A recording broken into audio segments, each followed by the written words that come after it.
In this video, we are going to share a complete Golden Triangle tour plan. Golden Triangle is a famous tourist circuit of India that comprises of three most visited tourist destinations of the country: Delhi, Agra and Jaipur. All these locations have immense historical value and some of the major tourist locations of the country are located here. The circuit is termed as Golden Triangle due to the triangular shape formed by the locations of New Delhi, Agra and Jaipur on a map. The entire circuit is about 720 km by road. Each destination is about 4 to 6 hours of drive from another. Stay with us till the end of the video and begin traveling the Golden Triangle of India digitally. We will start our tour from New Delhi. Day 1. On the first day of our tour at around 9 am, we went for Delhi local sightseeing tour. A local cab will charge around Rs 2000 for this whole day long Delhi city tour. First, we went to visit Chittaranjan Park, Kalibadi. This is an auspicious place for all Hindu devotees. The beautiful temple is dedicated to Goddess Kali and you will be amazed by the serene ambience of this temple. After taking the blessing of the deity here, we move towards Lotus Temple. It will take around 10 to 15 minutes to reach Lotus Temple from the Chittaranjan Park area by car. This is a magnificent structure and looks like a stunning white petal lotus. At present, this is one of the most visited tourist attractions of Delhi. The main structure here is surrounded by a well-maintained garden.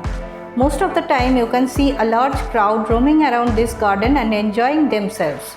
The temple building was completed in the year 1986 and like all the other religious houses, Lotus Temple is also open to all, regardless of religion or faith. While entering through the main entrance, you will be amazed by the calm and quiet environment of this place. Spend some time here. Next, go to visit the UNESCO World Heritage Site Qutub Minar. It will take half an hour to reach Qutub Minar from the Lotus Temple complex. The entry fee to the Qutub complex is Rs 40 per person for Indian tourists and Rs 200 per person for foreigners. The camera charge is Rs 30. The prime attraction of the place is Qutub Minar, the tallest individual tower in the world and the second tallest monument of Delhi. The next important thing to see in this place is the famous iron pillar, which is one of the world's foremost metallurgical curiosities. After this, go to visit the mosque in the Qutub complex, which is one of the most significant structures in the world and the first mosque built in Delhi after Islamic conquest of India. Next, go to see Alauddin Khilji's tomb and a madrasa built by him at the back of this complex. Other than the Qutub Minar and iron pillar, most of the constructions are in ruins now. From Qutub Minar, go to visit another important place in Delhi, which is Agrasen Ki Baoli. It is a historical staple located near Connaught Place in Delhi. The place is presently maintained by the Archaeological Survey of India. The Baoli has 108 steps and 3 stories. Famous Bollywood movies like PK and Sultan was shot at this place. From Agrasen Ki Baoli, go to visit the famous Red Fort. It will take around half an hour to reach the Red Fort complex from Agrasen Ki Baoli. Once this place was the main residence of the Mughal emperors and now it's a UNESCO World Heritage Site. The entry fee here is Rs 50 per person for Indian tourists and Rs 200 per person for foreigners. Audio guided tour charge is Rs 200. The main entrance of the fort is Lahori Gate, which is oriented towards the city of Lahore. Prime attractions of this fort are the Diwaniyam or the public audience hall of the Mughal rulers. Here you can see the famous throne of the emperors. Behind this courtyard there are imperial apartments, where at the center you can see the Khash Mahal or emperor's apartment. On the right hand side of this building there stands Rang Mahal or the residence of the emperor's wives. And on the left hand side of the emperor's apartment there is Diwani Khas or the private chamber of the emperor. Besides Diwani Khas you can see Hammam or the royal bath. West of the Hammam is the Moti Masjid or the Pearl Mosque. At the entrance of the fort, there is a market named Chatta Chowk, which sells local handmade products. You may enjoy some shopping here. After completing your Red Fort tour, go to visit Raisina Hill. India's most important government buildings, including Rashtrapati Bhavan, the official residence of the President of India, and the Secretariat building housing the Prime Minister's office, and several other important ministries are located at this place. There are two blocks here. On the left hand side there is Defense Ministry and on the right hand side there is the Secretariat building housing the Prime Minister's office. At the back of these two offices you can see Rashtrapati Bhavan, the official residence of the President of India. Next, go to India Gate, which is located just opposite Raisina Hill. India Gate is the common name of the All India War Memorial, which is located along the Rajpath in New Delhi. The grand structure is a landmark of the country and also a treat for architectural lovers. The premises of India Gate also houses the Amar Jawan Jyoti, which is a kindled structure right underneath the archway. Behind India Gate, a new war memorial was established on 25th February 2019 by the Government of India to honor its armed forces. Names of the martyrs killed in wars are inscribed on the memorial wall. There is also a war museum in the adjoining Princess Park area. At the time of sunset, you can see the retreat ceremony here. Day 2. On the second morning, we started our journey towards Agra by car. You can also have a train or bus for this trip. Reserved cab fare for this tour is around ₹3,000 and it will take around 4 hours to reach Agra from Delhi via Taj Express Highway or Yamuna Expressway. The condition of the road is perfect and so you can expect a speedy, no disturbance journey here. However, there is one disadvantage. Though nominal, this route has toll taxes. A train takes around 2 hours to reach Agra from Delhi. The fare is around ₹150 per person. Bus fare is around ₹400 per person. We first went to see the Taj Mahal after reaching Agra. Right now, you can't park your car in front of the main entrance of Taj Mahal. The car parking space is 1 kilometer ahead of the main complex. But from there, you will get battery-operated cars, buses, local horse carts or rickshaws to go to the ticket counter of the Taj Mahal. The bus rate is ₹10 per person. The battery-operated cart charged ₹20 per person. The entry fee for Taj Mahal is ₹50 for Indian tourists, ₹1110 for foreigners, and ₹540 for citizens of SAARC and BIMSTEC countries. There is one additional charge of ₹200 for visiting the main mausoleum, which is optional. Children up to 15 years are free to enter the premises. As a UNESCO World Heritage Site and a winner of the new 7 Wonders of the World, Taj Mahal needs no introduction. Whatever we observed here will stay in our memory for a lifetime. Try to visit Taj at noon because this grand structure looks even more stunning at the time when the sun was just above it. Or you may visit just at midnight during the full moon. But irrespective of that time factor, visiting the Taj is a lifetime experience. The place is well maintained to date and the view of the Yamuna river from the basement of the main mausoleum needs a special mention. From Taj Mahal, we went to visit Agra Fort. This is another UNESCO World Heritage Site. This massive fort was built and redesigned by 3 great Mughal emperors, Akbar, Jahangir and Shah Jahan. Since this is a massive structure, you will need at least 2 hours to complete this fort tour. The first place to visit inside this fort complex is the resident palace of Akbar and Jahangir, built by Emperor Akbar. The stunning 2-storied palace was built with red sandstone. Here you will see the bedroom, dining room and entertainment room of 2 great Mughal emperors, Akbar and Jahangir. Other than the beautiful architecture, there is one thing you will notice once you enter each palace of this entire fort complex. It is the temperature of all the rooms of each palace is remarkably low than the outside temperature. It feels that you have entered into a naturally air-conditioned room, and that is due to the architectural brilliance. Moving from this palace, you will come to the Diwaniyam or the public audience hall. Here you will see the famous throne of the Mughal emperors. It was the place where they met the public.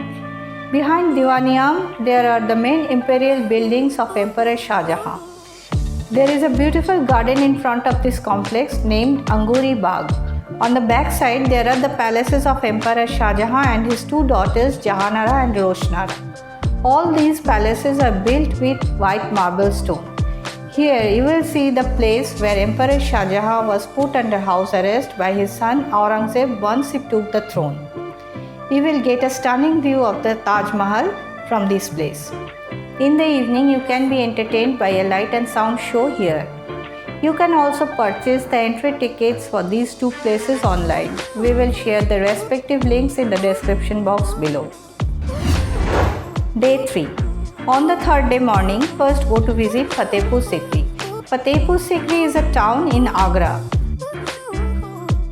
The city was founded by Mughal Emperor Akbar after his victory over Gujarat. The main place to visit here is the Fatehpur Sikri Fort and the tomb of famous Sufi saint Salim Chishti. Like Agra Fort, Fatehpur Sikri Fort is also a massive fort built by Emperor Akbar, and once it was his prime residence. The entire fort was made with red sandstone. The entry fee to Fatehpur Sikri Fort is ₹50 for Indian tourists, ₹610 for foreign tourists. Children up to 15 years are free to enter the premises. The prime attraction of this fort complex are Diwani-am or the public audience hall of Emperor Akbar, Diwani-Khas or the hall of private audience of Emperor Akbar, the treasury building of Akbar, Anup Talav, a tank in front of Khwabga or the entertainment palace of Emperor Akbar. According to the legend, famous singer Tansen used to sing for Emperor Akbar sitting on the platform located in the middle of this tank. Panch Mahal, a summer retreat for royal family members. The palace was popular for its unique structure which gets smaller than the other while going from bottom to top. Khash Mahal, private palace of Emperor Akbar. It is a two-storied building. This building is connected to the ladies' harem. The Harem Complex. The prime attraction of the Harem Complex is the palace of the Rajput Queen Jodhabai, the Hindu wife of Emperor Akbar. The architecture of the palace was greatly influenced by Gujarati artwork. This entire complex is built around a courtyard. In this palace complex, you can see the summer and winter palace of Jodhabai and the temple where Jodhabai used to worship God. These are double-storied structures famous for intricate jali work. Birbal's Palace. The palace was built based on Mughal and Persian architecture and is of 2 stories. On one side of Jodhabai's palace, there is another palace which was belonged to the Christian wife of Emperor Akbar. In front of Panch Mahal, you can see Pachisi court where Emperor Akbar used to play the game of Pachisi with his queens and other important royal members using humans as mohras. After completing the fort tour, we went to visit Buland Darwaza, which is the highest gateway in the world and is an example of Mughal architecture.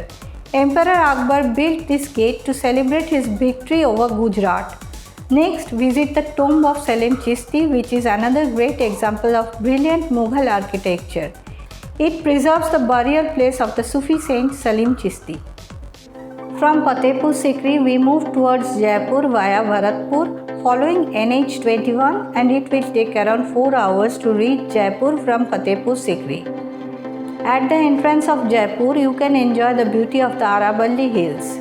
At Jaipur, first visit City Palace. The magnificent City Palace was built by Maharaja Svai Jai Singh during the years 1729 to 1732. The huge palace complex occupied 1/7 of the walled city and was once the seat of Maharaja of Jaipur. After City Palace, we visited Hawa Mahal. The entry fee here is ₹40 per head for Indian visitors. The palace is open for the tourists from 9 am to 5 pm. Hawa Mahal is a 5-storied palace decorated with 953 tiny windows or jharokas that allows cool wind to enter the palace to keep it comfortable during the hot summer days. And for this reason, the palace is named as Hawa Mahal. Inside the palace, there is a slope in every floor that leads to another floor. Only the 4th floor has a steep staircase that leads to the 5th floor.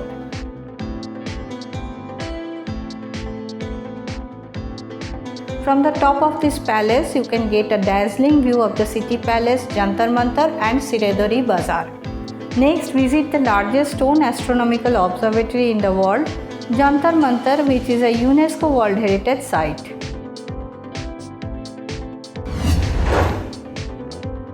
On the fourth day, after breakfast, go to visit the three famous forts, Jaigarh, Nahargarh and Amer Fort of Jaipur city.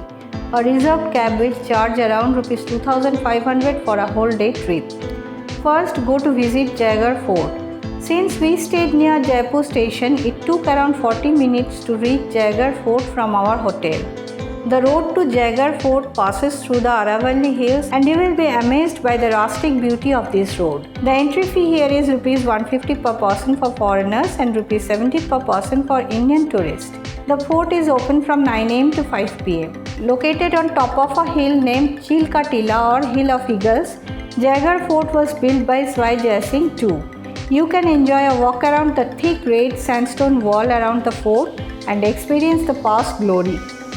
From the small opening of the fort wall, you can get a gorgeous view of the beautiful Mauta Lake at a distance and the entire Jaipur city at the base of the hill. Right now, the fort houses Jaiwan, which is the largest cannon on wheels. After Jaigarh Fort, go to visit Nahargarh Fort. Situated on the edge of the Aravalli hills, Nahargarh Fort was built in the year 1734 by Maharaja Swai Jai Singh II. Entry fee here is Rs 20 per head for Indian tourists and Rs 70 per head for foreigners. The fort is open from 10 am to 5 pm all days. Inside this fort complex, first see the water tank of the fort and a step well. Next see Madhavendra Bhavan, the summer palace of the royal family. The palace houses 9 identical two-story suites, all of which were once the residence of the 9 queens of Jaipur and a personal wing of the Maharaja. Every apartment had the name of the queen written on top of the entrance. Each suite has a bedroom, a dining room, a kitchen, dressing room, toilets and separate servants' room on each floor. All the apartments were interconnected through secret corridors. The main attractive part of this palace is its roof. It is famous for its amazing views of the surrounding city. You can enjoy a walk around this roof. Next, go to visit the most beautiful fort among these three, Amer Fort.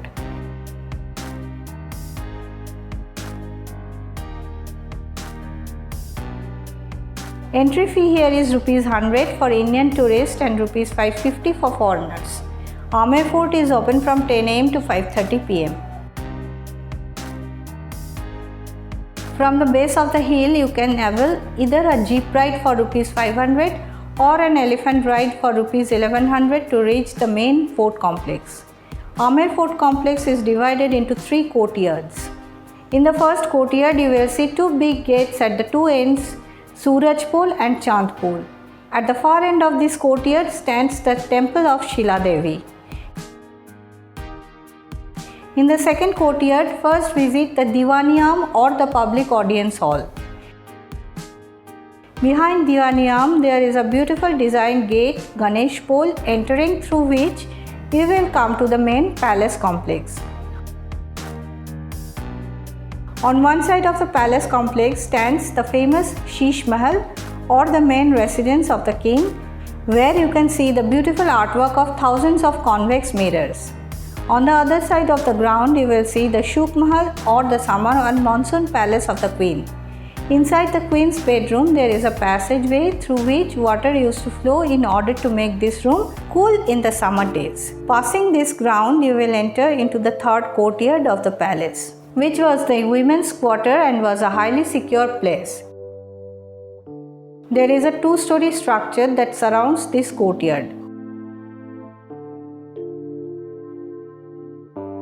On the top floor, royal guards used to stand in ancient times to protect the royal ladies. At the back side of the main palace, there was the royal kitchen. Here you can see the huge cooking pots which were used for cooking in past days. This fort is a UNESCO World Heritage Site. From Amer Fort, go to visit Jal Mahal. This is a 5-storied palace that was built in the middle of Mauta Lake. Among 5 floors, 4 floors remain underwater when the lake is full. Right now, it is not accessible to tourists. From here, visit Albert Hall Museum. It is the oldest and state museum of Rajasthan. It is also called the Government Central Museum. The entry fee here is rupees 10 per head for Indian tourists and rupees 150 for foreigners. The museum is open from 9 am to 5 pm. The museum showcases a rich collection of jewelry, carpets, stone, metal sculptures and crystal artworks. Day 5. On day 5, head back to the airport or railway station for departure. The hotel and food. In all the above places, there are numerous hotels and resorts available from budget to star categories. Also, you can avail Airbnb facilities in all these locations. We stayed in Airbnb apartments in all these locations, and a 3-bedroom apartment cost around rupees 3,000 per day for us. Delhi, Agra and Jaipur are heavens for every food lover. While you are in Delhi, must try the mouth-watering paranthas from the famous Parathe Wali Gali and chaats, the equally famous street food of Delhi. You will find both these in Chandni Chowk, which is probably the street food capital of Delhi. At Agra, must try the famous petha and jalebi, which will surely satisfy your sweet cravings. At Jaipur, must try the famous Rajasthani dish like dal bati churma, where dal is a light curry, bati is a fluffy and stuffed bread, and churma is a sweet made with flour and sugar. Also, do try the famous dessert of the place, ghevar and pyaz kachori, a lip-licking snack item. The food will cost around rupees 300 to 400 per person per day. If you want to avail the same tour, then you may contact at the number given in the description box below. But please remember that the charges may vary due to season or other reasons. If you love this tour plan, then please like and share the video. Also, do let us know your opinion in the comment section below. Your opinion means a lot to us. Thanks for watching it.